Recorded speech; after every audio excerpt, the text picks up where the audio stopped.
CHINWE WEDS dance. Otuocha Umueri, Wednesday 10th of August 2022. Umueri, Kupla World TV, reporting for the Center for Research in Igbo History and Culture. Wednesday 10th of August 2022 was a very happy day for the Mbago and Umueri communities, and especially so for the Umueri family of Ireji for Mbago Umueri in Anambra East Local Government Area, Anambra State of Nigeria.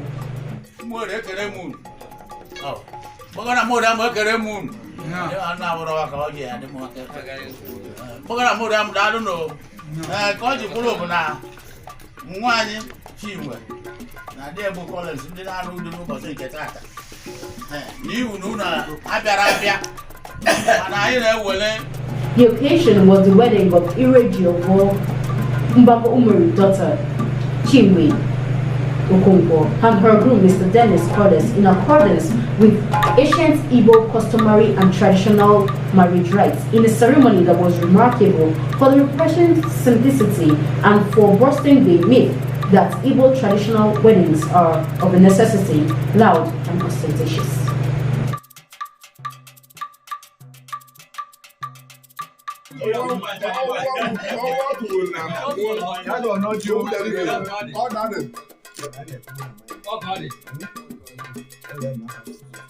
Amen.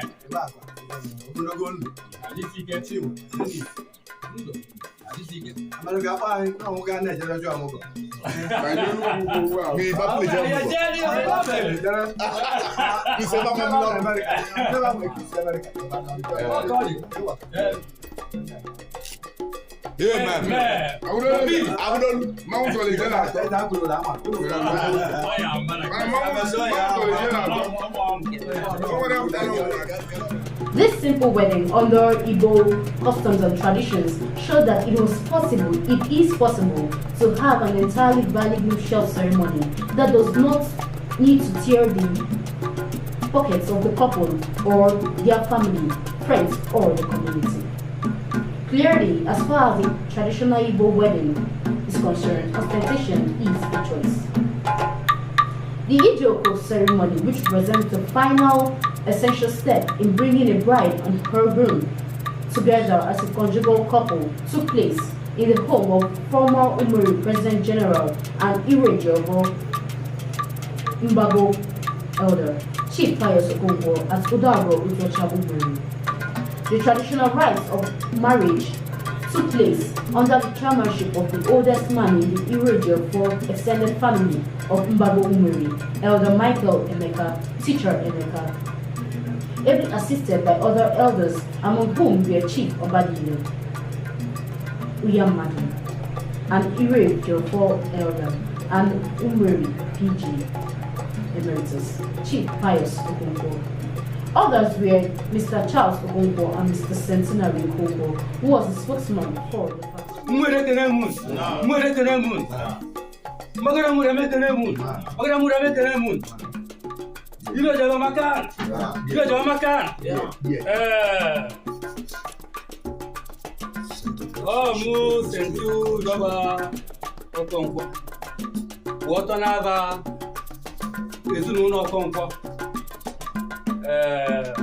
of them go Pius, Okonkwo Paramoto, think I can Nava Gregory.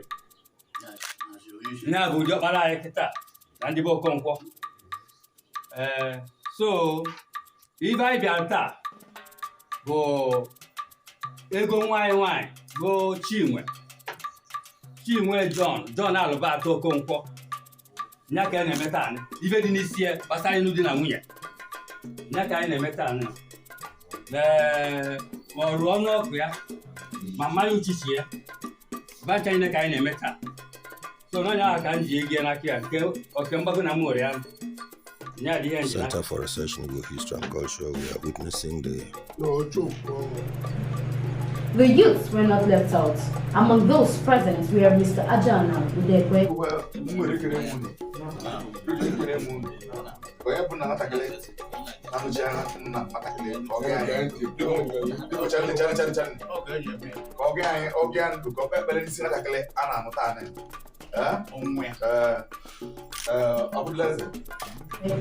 Mr. Melikam with the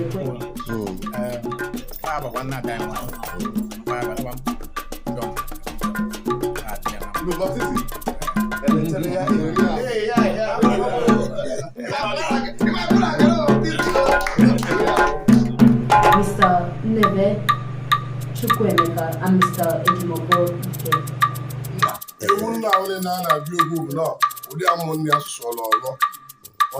Second in here. We will go. Many now the only land, no land, they will not. I'm not put away of no bullies in the Namu. I know one young and it's not come up. MSM, I want to bring up all over. And I know one young, even now. The Ijeoku ceremony was preceded by paying of the bride price and the Umueri ceremony, which signified the point when the marriage became legally binding in accordance with the culture and tradition of the Igbo people. The paying of the bride price and the Umueri ceremony took place 4 days earlier on Sunday, 7th August 2022 at the Otuocha Umueri home chief fires. I would always like camera moon.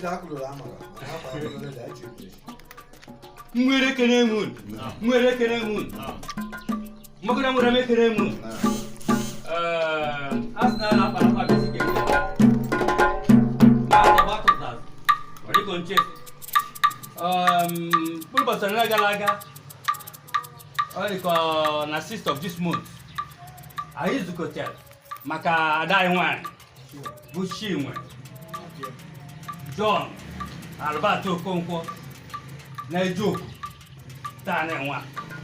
Now, so they galaga, I made my Yuchi, I may go, Mataren was it, 10th of August. Kaina Messi, even Pokute this year, because when I'm with wedding. So I went the government and I wedding. I went to Pokute now, we never came to enemy. They got me like that 100,000. So no one was there. Was my message case here. As at the Ijeoku ceremony, 4 days after, Mr. Centenary Okonkwo spoke for the family. Mr. Chiwata Okonkwo, standing in for his father, did the formal blessing of the union of his sister, former Miss CHINWE Okonkwo, and her groom, Mr. Dennis Collins. Thank you. This is the Center for Research. Absolutely. Please, can you explain to us what is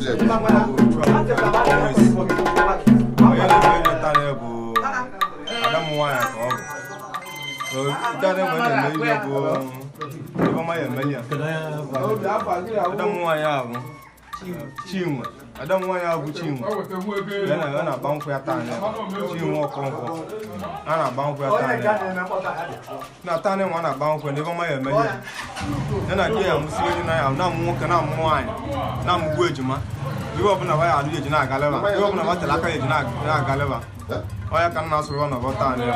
Snitching water, eating water, no, don't want no. Why I balian of that one? You can walk out, you can why I have roaching.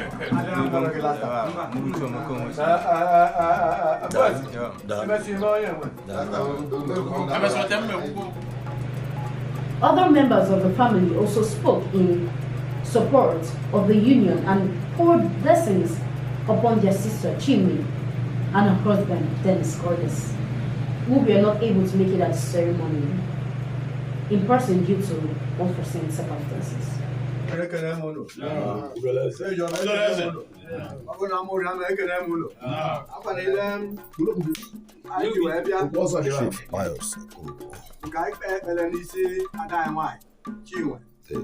father of CHINWE, John. is offering prayers and blessings. To the couple.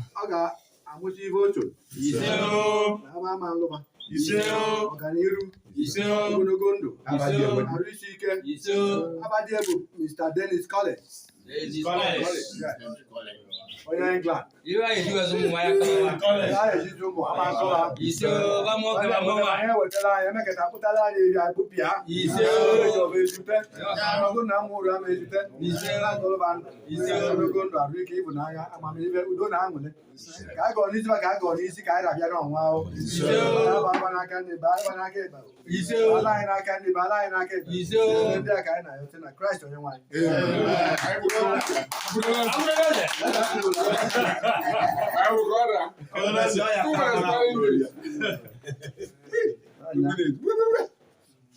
CHINWE, izie dị gị anyị bụ ụmụnne gị na-ekwu ebe ọ bụ na onye England na-anụ gị na list anyị na unu ka nwụrụ na o zuru oke times 2 kwuru ya eme ya na ụzọ na-akwa nọ plen ka eji wee zite ihe ahụ na-eme mana o jiri ụkwa ọbụla ekpere ekpere gị na ọ bụ ọrụ gị abalị n'ọdịnihu anya ahụrụ m nke m na onye obodo ego na-anụ gị ọ bụrụ so ego nwaanyị ke na-eme ka enwejọrọ m ihe niile na owu mmezi Kedu nke bụ ewu nna?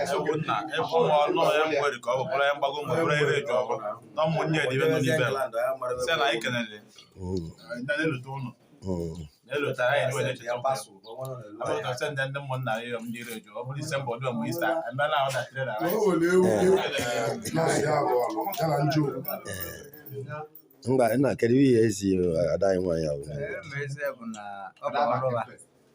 Ekpere mụbụchara Okonkwo ekpere na-ekpe n'isi ya abaga ụdị ahụ eji wee kpee mmadụ abụrụla ofe ụdị ọ bụ na dịka ọ nụrụ tata na ọtata ka ọ nwere The members of the Okonkwo family, so na the ibe Weds na-eme ya na-agara n'ihu are speaking blessings on the couple. mana ụdị iwe ejikwa ya na nọ ihe ka bụ n'Igbo ewu nna evi nna ka ya agbazi na anyị na-atụzi anyị na wa jitere anyị ego ka anyị gbuo evi nna ka ọ bụrụ na o mepụtawo nna ya bara n'aba Jizọs.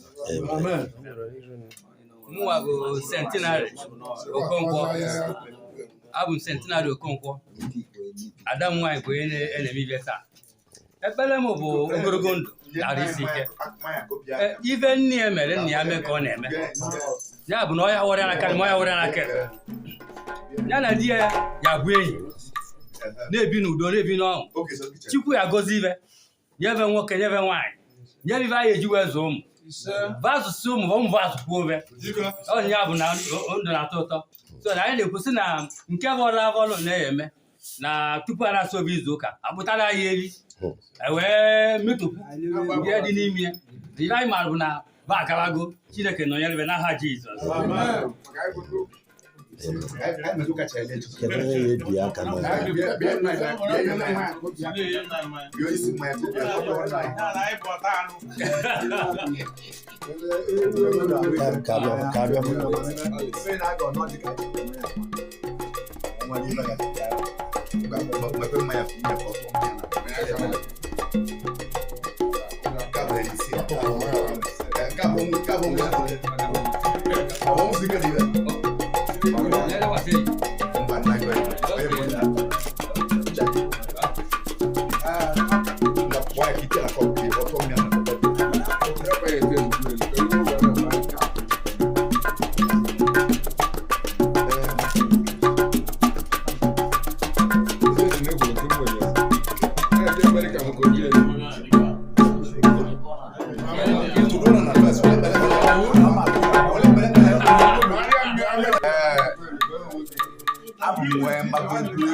CHINWE abụ na-enwe ọcha na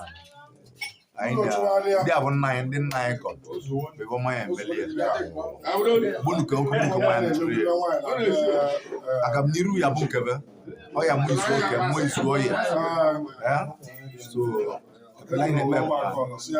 ya na-erute ụlọ ụdị ụlọ taa ọkpọrọ ụmụnne ya ọ mara na Umueri maka na o nwere ike na-apụta echi anyị na-aja bụ eso anyị amara ọmara anyị mana ụbọchị ka ọmalị mgbu nne ọmalị mgbu nne bụ ndị iru eji ọbọ ụva ncha bụ ovu ụmụnna ọnọ n'obodo oyibo ọ na-amara ibu nne ya n'ụbọchị lee ọtụtụ ụzọ ọgwụ ji bi ụlọ ọmalị mgbu nne ya mana m kere ka ndị ya kpata mgbu nne ya amasị ndị ọma ya emeli ya ọnwere ya bụ esochi ya nwa bụ ọba dị nwanne gị Emmanuel bụ aha Amilichukwu nwanne asị na anyị nọ na bunu be ndị bụ Ọkọngwọ na be Payọs na-enwewo ego n'ihi amụ nwoke mụọ nwaanyị abadịgoro adịghị ụlọ kpata ego na-ezitela anyị ebe anyị na-atụ anya bụ na mgbesi ahụ agba nkwụ o mezie obi izu ụka ọ maghị iwe nwe obele ka akpụtara anyị na maka iwe na-ele ire nya ka ọ dị n'ụlọ mma dịla anyị nke iru eji ọwọ ka anyị bụ ụmụnna ajọ ụkwụ ha kpọrọ gị n'ebe ịnụ na be dị gị so ya amụ nwoke mụọ nwaanyị anyị nwabụ ndị na-anọ anyị anọta pụta ego anyị kwude gị ndị iru eji ọwọ na mgbago na mmụọrị ya m so iwe ọma ka anyị chọrọ n'ebe ụlọ nyekwuo na anyị ngozi nke anyị na ụlọ kakwa na anyị ya na-adịrụ ma snap na Jizọs Kraịst nwe anyị. The climax of the occasion was the blessing of the couple and their marriage by the head of the Irejo for extended family of Mbago Umueri, Elder Mike Emeka, teacher Emeka.